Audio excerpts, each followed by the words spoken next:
नमस्कार दोस्तों, कैसे हैं आप? उम्मीद है अच्छे ही होंगे। दोस्तों, आपका कल जैसे कि हिंदी टर्म 2 का एग्ज़ाम है और हिंदी टर्म 2 के एग्ज़ाम के लिए आपको काफ़ी ज़्यादा कन्फ्यूजन हो रही होगी कि हमें कौन-सा सेक्शन जो है वो सबसे पहले जो है वो स्टार्ट करना चाहिए।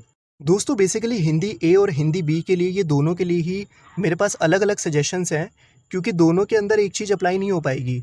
इस बार अगर हिंदी ए में देखें तो 20 मार्क्स की आपकी लिटरेचर और 20 मार्क्स का राइटिंग सेक्शन है।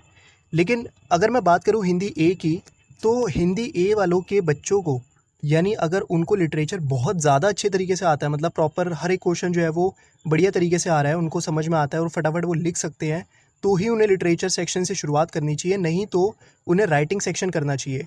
मेरा ये सजेशन रहेगा, क्योंकि लिटरेचर वाले सेक्शन में इस बार के जो क्वेश्चन आए थे वो थोड़े थिंकिंग बेस्ड क्वेश्चन थे, जिनके लिए थोड़े वैल्यू पॉइंट्स जो है वो ऐड करने ज़रूरी थे। सीधे-सीधे क्वेश्चन जो है वो कम ही आए थे।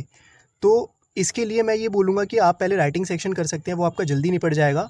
राइटिंग सेक्शन में आप ये कर सकते हैं कि जो अनुच्छेद लेखन है, वो आप सबसे लास्ट में कीजिए, क्योंकि अनुच्छेद लेखन में जो है वो आपको सोचने के लिए टाइम चाहिए होता है। अगर आप अनुच्छेद लेखन से शुरुआत करेंगे तो उसमें आपका काफ़ी टाइम कंज्यूम हो जाएगा। तो दोस्तों, सबसे पहले आपको संदेश लेखन करना है, उसके बाद आपको विज्ञापन लेखन करना है, उसके बाद आपको पत्र करना है और देन आपको अनुच्छेद लेखन करना है।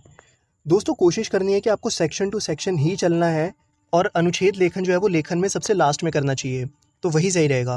दोस्तों, वही अगर मैं बात करूँ हिंदी बी वाले बच्चों की, तो इस बार उनके साथ मेरी सिंपत्ति काफ़ी ज़्यादा है, क्योंकि उनके चैप्टर्स भी काफ़ी मुश्किल हैं एज़ कम्पेयर टू हिंदी ए।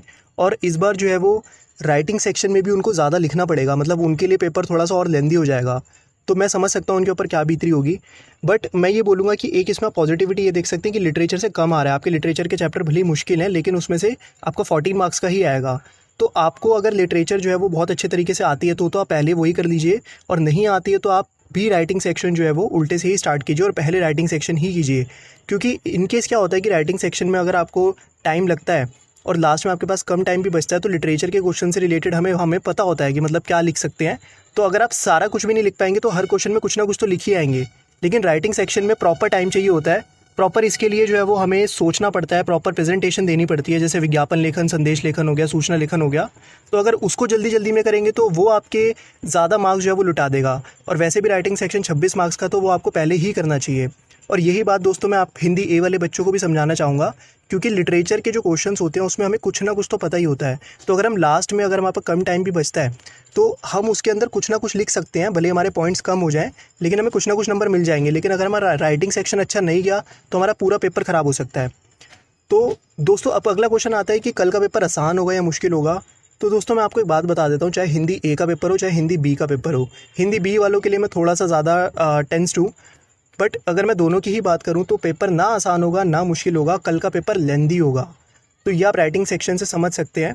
दोस्तों, अगर लिटरेचर के हिसाब से देखें तो हिंदी बी के जो बच्चे हैं उनकी लिटरेचर थोड़ी सी मुश्किल आ सकती है एज़ कम्पेयर टू हिंदी ए के बच्चों के मुकाबले। लेकिन फिर भी मैं आप दोनों को ही ये सजेस्ट करूँगा कि लिटरेचर में अगर आपको हल्का सा भी कॉन्फिडेंस थोड़ा सा कम रह जाए, या आपको लग रहा है कि यार क्वेश्चंस जो हैं वो थिंकिंग बेस्ड ज़्यादा हैं, मतलब ये सीधे सीधे आंसर नहीं है, इसमें सोचना पड़ेगा, तो आप सेक्शन बी ही स्टार्ट कीजिए। और सेक्शन बी भी आपने उल्टा करना है। अनुच्छेद लेखन जो है वो आपने सेक्शन बी में सबसे लास्ट में करना है और सेक्शन टू सेक्शन करना है। दूसरी बात दोस्तों, यहाँ पे आपको एक चीज़ और ध्यान रखनी है कि आपने हर क्वेश्चन और अगले क्वेश्चन के बीच में दो दो लाइनें तो मिनिमम छोड़नी ही छोड़नी है, मतलब आपने थोड़ा सा स्पेस दे के चलना है हर क्वेश्चन टू क्वेश्चन। और दोस्तों, आखिरी टिप मैं आपको यही देना चाहूँगा कि पेपर जैसे ही आप देखें तो शुरुआत के जो आपको 10-15 मिनट मिलते हैं, मैं उसमें यही बोलूँगा कि आप उसमें लिटरेचर के अगर थिंकिंग बेस्ड क्वेश्चन होते हैं तो आप उनके आंसर सोचिएगा। अगर नहीं होते हैं, अगर सीधे-सीधे क्वेश्चन होते हैं, तो आप अनुच्छेद लेखन के वैल्यू पॉइंट्स तैयार कीजिएगा फटाफट दिमाग में, या अगर वो लिखने के लिए वहाँ पे आपको कुछ देते हैं तो आप लिख कर देख लीजिएगा, नहीं देते हैं तो आप वैसे ही दिमाग के अंदर जो है वैल्यू पॉइंट्स लिख लीजिएगा, कैसे-कैसे आप प्रेज़ेंट करेंगे।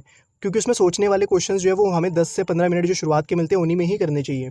और दोस्तों, ज़्यादातर बच्चे गलती करते हैं कि जब पेपर स्टार्ट होता है तो वो बड़े आराम-आराम से करते हैं, शुरुआत का जो पेपर होता है, और बाद में आते-आते क्योंकि पेपर कल का लेंदी होने वाला है, तो वो घबरा कर जो है वो अच्छा पेपर प्रेज़ेंट नहीं करते हैं। तो आपने ये चीज़ नहीं ध्यान रखनी है, आपने शुरू से ही टाइम पे नज़र बना के रखनी है। स्पीड जो है वो आपकी जो है वो फ़ास्ट होनी चाहिए कल के पेपर के लिए। कल का पेपर सारे पेपरों के मुकाबले जो है वो आसान या मॉडरेट जैसा भी होगा, लेकिन वो लेंदी होगा। ज़्यादा डिफ़िकल्ट नहीं होगा, लेकिन लेंदी पेपर होगा, तो आपको उस हिसाब से जो है वो कल का पेपर तैयार करना है। बाकी दोस्तों, कल के लिए मैं आपको ऑल द वेरी बेस्ट बोलना चाहूँगा, और मेरी बेस्ट विशेज़ हमेशा से आपके साथ हैं। और कल के एग्ज़ाम के लिए आपको फोड़ कर नहीं आना है, कल के एग्ज़ाम के लिए आपको जला कर आना है। तो तो दोस्तों मिलते हैं आपसे अगली वीडियो में, तब तक के लिए देखते रहिए खेल खेल में ज्ञान। Okay, thank you.